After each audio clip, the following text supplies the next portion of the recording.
ہو جائے گی، اس لیے اس قسم کی باتوں سے پرہیز کیا جائے۔ میں نے فرمایا کہ نماز میں بعض وقت خیالات آتے ہیں، اور سنا یہ ہے کہ جس شخص کے بارے میں خیال آ گیا اس نماز کا ثواب اس شخص کو ملے گا، ہمیں نہیں ملے گا۔ کیا یہ بات صحیح ہے؟ پہلی بات تو یاد رکھیں کہ کوئی بھی شخص نماز میں خیالات سے نہیں بچ سکتا ہے،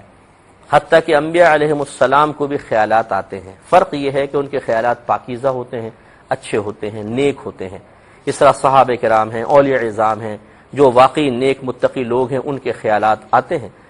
اور جو عام قسم کے لوگ ہوتے ہیں اٹھ پٹانگ خیالات بھی آ جاتے ہیں، غلط قسم کے خیالات بھی آ جاتے ہیں۔ خیالات تو ضرور آئیں گے۔ اب اگر بالفرض کوئی عام سا آدمی ہے کوئی الٹا سیدھا خیال آ گیا تو اسے چاہیے کہ اپنے آپ کو کنٹرول کرے، ان خیالات سے لڑے، نہ کہ ان خیالات کو ذہن میں جگہ دے کر ان کے تصور میں یا ان کو آگے بڑھانے میں مشغول ہو جائے۔ اس سے نماز کا ثواب کم ہوتا جائے گا۔ جتنی توجہ خیالات کی طرف ہوگی اتنی نماز کا ثواب کم، اور جتنا خیالات کو جھٹک کر ہم نماز کی طرف متوجہ ہوں گے اتنا ہی ثواب زیادہ۔ حتیٰ کہ نبی کریم صلی اللہ علیہ وسلم نے ارشاد فرمایا کہ جس نے 2 رکعت نماز اس طرح ادا کی کہ اس میں دنیا کا کوئی خیال اپنے دل میں نہ لایا،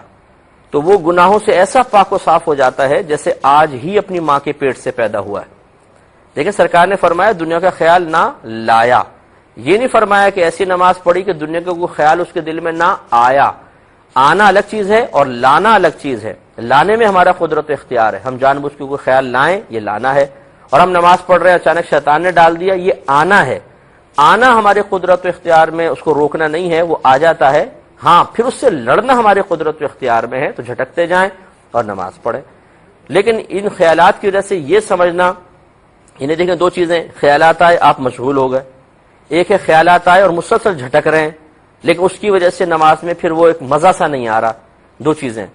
پہلی صورت میں نماز کا ثواب کم ہوگا جب ہم خیالات میں مشغول ہو گئے، اور دوسری صورت میں یہ سوچنا کہ نماز میں مزہ نہیں آ رہا، یہ بھی ایک نفس کی چال ہے، شیطان کی چال ہے۔ حالانکہ جتنے وسوسے زیادہ آئیں اور انسان ان سے لڑ کر انہیں جھٹکتا رہے اتنی اس کی نماز کی قیمت بڑھتی جائے گی، اس لیے کہ وہ اللہ کے لیے اس وقت نفس و شیطان سے لڑ رہا ہے، اس کی نماز کا ثواب بہت زیادہ ہوگا۔ تو معلوم ہوا کہ خیالات کتنے ہی کثیر آئیں، نماز نہ چھوڑیں اور بالکل گھبرائیں نہیں، بلکہ یوں سمجھیں کہ چونکہ نماز ہم ثواب کے لیے پڑھ رہے ہیں، اور جب خیالات نماز میں آئیں ان سے لڑیں گے تو ثواب ہی زیادہ ہوگا، تو بس پھر کیوں عبادت ترک کی جائے اور کیوں اس وسوسے میں مبتلا ہوا جائے کہ پتہ نہیں ثواب مل بھی رہا ہے کہ نہیں۔ اچھا، یہ جو آپ نے آگے بات کہی یہ وہی بات ہے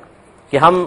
معذرت کے ساتھ کہ ہم قرآن خود نہیں پڑھتے ہیں، حدیثیں ہم نے نہیں پڑھی ہوتی، کتب کا مطالعہ ہم لگاتار اپنی ذمہ داری سمجھتے ہوئے کرتے نہیں ہیں، نتیجہ نکلتا ہے کہ اسی قسم کی بے سروپا باتیں ہمارے سامنے آتی ہیں اور وہ ہمارے ذہن اور قلب میں جگہ بنا لیتی ہیں، اور بعض اوقات ان کی تصحیح کے لیے کہ یہ رائٹ ہے یا رونگ ہے ہم کسی سے معلوم بھی نہیں کرتے، ان کو صحیح سمجھ کے اپنے ذہن میں بٹھا کر اس سے ہی اب نتیجے مرتب کر رہے ہوتے ہیں۔ ایسا ہرگز نہیں ہوتا ہے، چنانچہ ایسا ہرگز نہیں ہوتا ہے کہ آپ نماز پڑھیں کسی شخص کا خیال آیا تو آپ کو ثواب نہیں ملے گا اس کو مل جائے گا، یہ غلط خیال ہے، ایسا بالکل بھی نہیں ہوتا۔ ہاں یہ ضرور ہو سکتا ہے کہ اگر آپ جان بوجھ کر خیال لے کر آئیں تو آپ کی نماز کا ثواب کم ہو جائے، کسی اور کے نام اعمال میں منتقل ہونے کا کوئی تصور، شرعی تصور نہیں ہے۔ اب یہ وہی بات ہے کہ اگر کوئی شخص کہتا ہے، مثلا آپ نے تو پوچھا تھا، اگر کوئی کہتا ہے کہ نہیں ایسا ہی ہوتا ہے تو اس نے گویا کہ شریعت کے خلاف، شریعت پر ایک جھوٹا الزام، بہتان یا افترا گھڑا ہے۔ اور یاد رکھیں کہ جو اس قسم کی باتیں اپنے پاس سے کرے کہ جو شرعی طور پہ نہ قرآن نے بیان کیے، نہ حدیث نے، نہ اللہ بیان کر رہا ہے، نہ اس رسول کریم صلی اللہ علیہ وسلم بیان کر رہے ہیں، نہ علماء نے اپنی تحقیقات کے نچوڑ کے ذریعے وہ باتیں ہم تک پہنچائیں، تو پھر یاد رکھیں اس طرح عام آدمی کا اس طرح کے نتائج مرتب کر کے کلام کر کے دوسروں تک پہنچانا سب کا سب گناہ ہے اور گناہ کبیرہ ہے۔ اس لیے اس سے بچیں اور اس طرح کے خیالات کو ذہن میں جگہ نہ